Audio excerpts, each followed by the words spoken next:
Assalamualaikum warahmatullahi wabarakatuh. Di sini kami kelompok 10 akan membahas materi analisis evaluasi kebijakan publik untuk syarat memenuhi mata kuliah analisis kebijakan publik. Bismillahirrahmanirrahim. Untuk materi yang pertama akan dipaparkan oleh saya sendiri.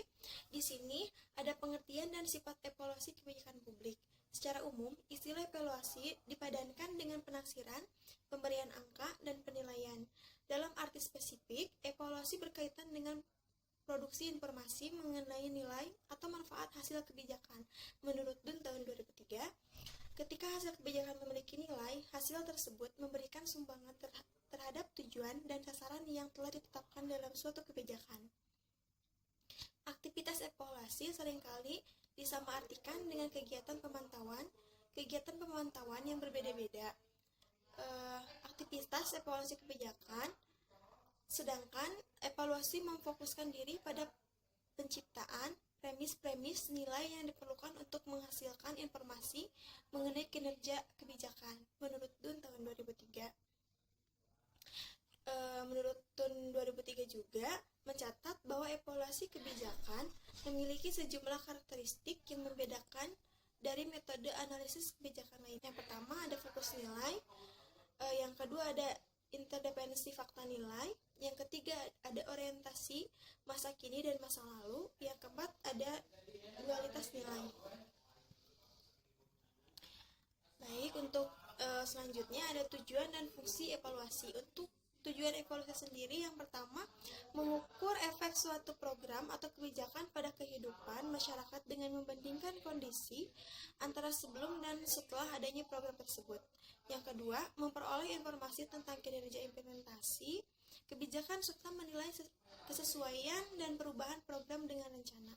Yang ketiga, memberikan umpan balik bagi manajemen dalam rangka perbaikan atau penyempurnaan implementasi. Yang keempat, memberikan rekomendasi pada pembuat kebijakan untuk pembuatan keputusan lebih lanjut mengenai program pada masa mendatang. Untuk fungsi evaluasi, menurut William M. Dunn, reply, evaluasi kebijakan berfungsi untuk memenuhi akuntabilitas publik karena sebuah kajian evaluasi harus mampu memenuhi esensi akuntabilitas. Antara lain sebagai berikut. Yang pertama, memberikan eksplanasi yang logis atau realistas pelaksanaan sebuah program atau kebijakan. Yang kedua, mengukur kepatuhan. Yang ketiga, melakukan auditing untuk melihat output kebijakan sampai pada sasaran yang dituju. Yang keempat, akunting untuk melihat dan mengukur akibat sosial ekonomi dari kebijakan. Untuk materi selanjutnya akan dilanjutkan oleh rekan saya. Terima kasih. Selanjutnya tentang pendekatan evaluasi kebijakan publik. Kaitan antara pendekatan, tujuan, asumsi, bentuk-bentuk utama menurut William M. Dunn tahun 2003. Ada 3 pendekatan di sini. Yang pertama, pendekatan evaluasi semu. Tujuannya yaitu menggunakan metode deskriptif untuk menghasilkan informasi yang valid tentang kebijakan. Asumsinya yaitu ukuran manfaat atau nilai terbukti dengan sendirinya atau tidak kontroversial. Bentuk-bentuk utamanya yaitu eksperimentasi sosial, akuntansi sistem sosial, pemeriksaan sosial, serta sintesis riset dan praktik. Kemudian yang kedua adalah evaluasi formal. Tujuannya yaitu menggunakan metode deskriptif untuk menghasilkan informasi yang terpercaya dan mengenai hasil kebijakan secara formal diumumkan sebagai tujuan program kebijakan. Kemudian asumsinya yaitu tujuan dan sasaran dari pengambilan kebijakan dan administrator yang secara resmi diumumkan merupakan ukuran yang tepat dari manfaat atau nilai. Kemudian bentuk-bentuk utamanya yaitu evaluasi perkembangan, evaluasi eksperimental, evaluasi proses retrospektif, dan evaluasi hasil retrospektif. Kemudian pendekatan yang ketiga yaitu evaluasi keputusan teoritis. Tujuannya yaitu menggunakan metode deskriptif untuk menghasilkan informasi yang terpercaya dan valid mengenai hasil kebijakan yang secara eksplisit diinginkan oleh berbagai perilaku kebijakan. Asumsinya yaitu tujuan dan sasaran dari berbagai pelaku yang diumumkan secara formal atau diam-diam merupakan ukuran yang tepat dari manfaat atau nilai. Kemudian bentuk-bentuk utamanya yaitu penilaian tentang dapat tidaknya dievaluasi, analisis, utilitas, multi atribut. Untuk selanjutnya akan dilanjutkan oleh rekan saya. Selanjutnya ada dimensi evaluasi. Secara garis besar ada 2 dimensi penting yang harus diperoleh informasinya dari studi evaluasi dalam kebijakan publik. Dimensi tersebut adalah evaluasi kinerja pencapaian tujuan kebijakan, yakni mengevaluasi kinerja orang-orang yang bertanggung jawab mengimplementasikan kebijakan. Darinya kita akan memperoleh jawaban atau informasi mengenai kinerja implementasi, efektivitas, dan efisiensi. Evaluasi kebijakan dan dampaknya, yakni mengevaluasi kebijakan itu sendiri serta kandungan programnya. Darinya, kita akan memperoleh informasi mengenai manfaat atau efek kebijakan, dampak atau outcome kebijakan, kesesuaian kebijakan atau program dengan tujuan yang ingin dicapai, atau kesesuaian antara sarana dan tujuan. Selanjutnya, menurut Palumbo, dimensi kajian pada studi evaluasi mencakup keseluruhan siklus di dalam proses kebijakan.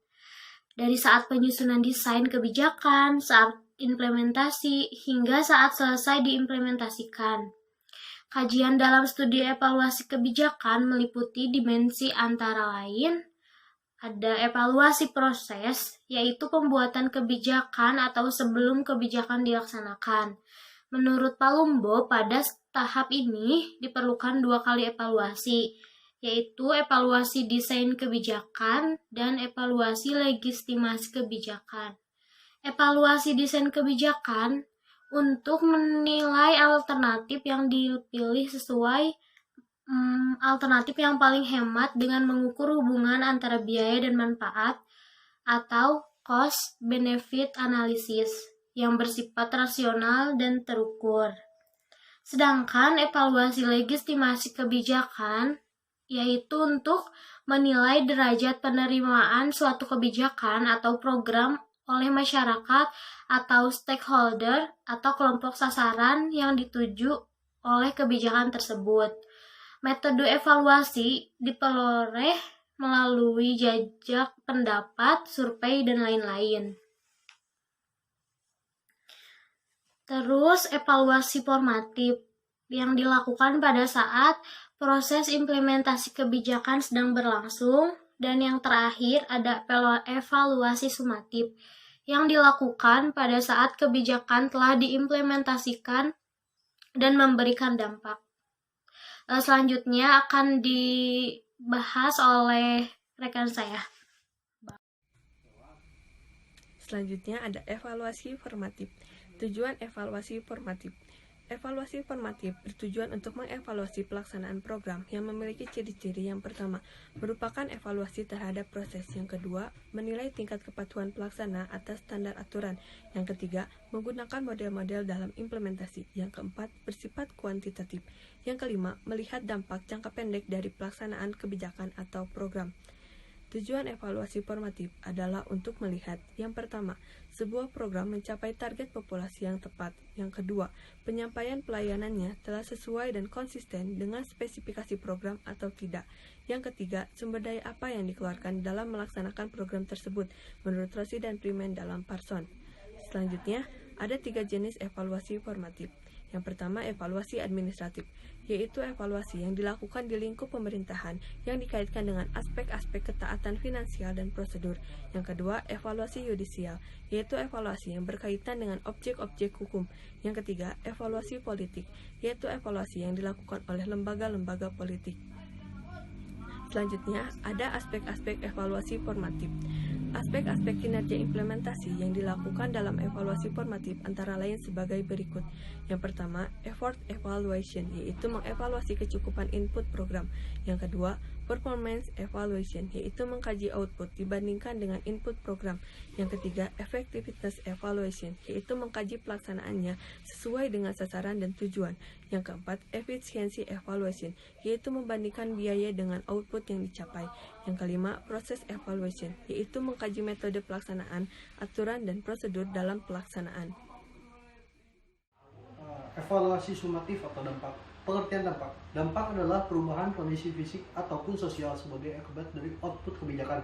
Akibat yang dihasilkan oleh suatu intervensi. Program pada kelompok sasaran, baik akibat yang diharapkan maupun yang tidak diharapkan.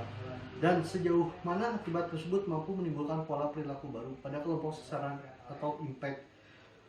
Akibat yang dihasilkan oleh suatu intervensi program pada kelompok sasaran baik yang sesuai dengan yang diharapkan maupun tidak, dan akibat tersebut tidak mampu menimbulkan perilaku buruk pada kelompok sasaran. Yang kedua, tujuan evaluasi sumatif dampak. Evaluasi sumatif dampak umumnya dilakukan untuk memperoleh informasi yang berkaitan dengan efektivitas sebuah kebijakan atau program maksud saya terhadap permasalahan yang diintervensi. Evaluasi ini bertujuan untuk yang pertama, menilai bahwa program telah membawa dampak yang diinginkan terhadap individu atau rumah tangga dan lembaga. Yang kedua, menilai bahwa dampak tersebut berkaitan dengan intervensi program. Yang ketiga, mengeksplorasi maksudnya adanya akibat yang tidak diperkirakan, baik yang positif maupun yang negatif. Next.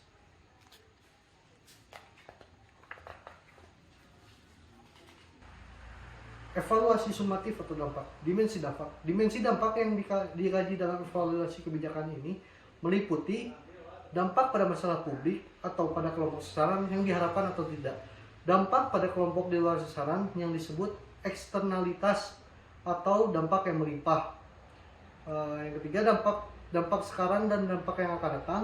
Dampak biaya langsung yang dikeluarkan untuk membiayai program dan dampak biaya tidak langsung yang dikeluarkan oleh publik akibat suatu kebijakan. Misalnya, dampak terhadap pengeluaran rumah tangga akibat relokasi pemukiman yang menyebabkan jarak ke sekolah atau tempat kerja semakin jauh. Appraisal maksud saya dimensi dampak. Menurut Longben 1980, dalam memperkirakan dampak perlu memperhitungkan dimensi-dimensi berikut ini.